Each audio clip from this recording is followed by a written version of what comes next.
Nature escape kahit mag-isa lang? Meron yan ilang oras lang mula sa Metro Manila. Tiyak pang mahuhulog ka sa ganda ng taglay nitong iba't ibang talon. G tayo dyan, kasama si Mark Salazar.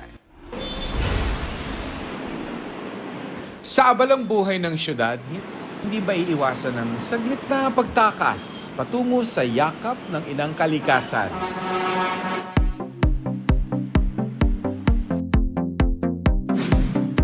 Isang pwedeng puntahan ang bayan ng Luisiana sa Laguna. 3 hanggang 4 na oras ang layo mula sa Metro Manila.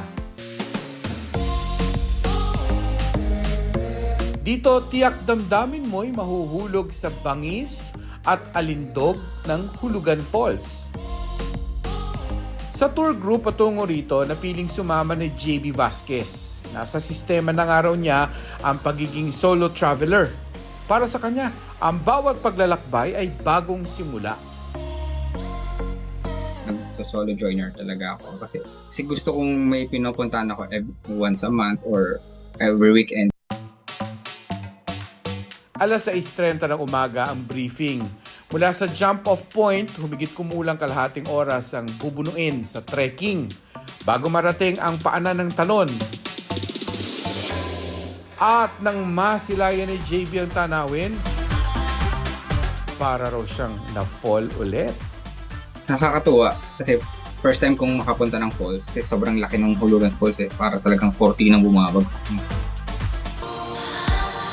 Bukod sa hulugan, may bonus side trips pa na 2 falls. Ang Talay Falls na mas kalmado at tahimik.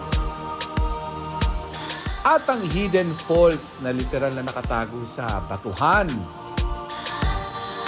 Ang drawing lang na travel goals, tiyak ng makukulayan para makapag-unwind, ma-relax at makalikha ng mga bago at masayang alaala.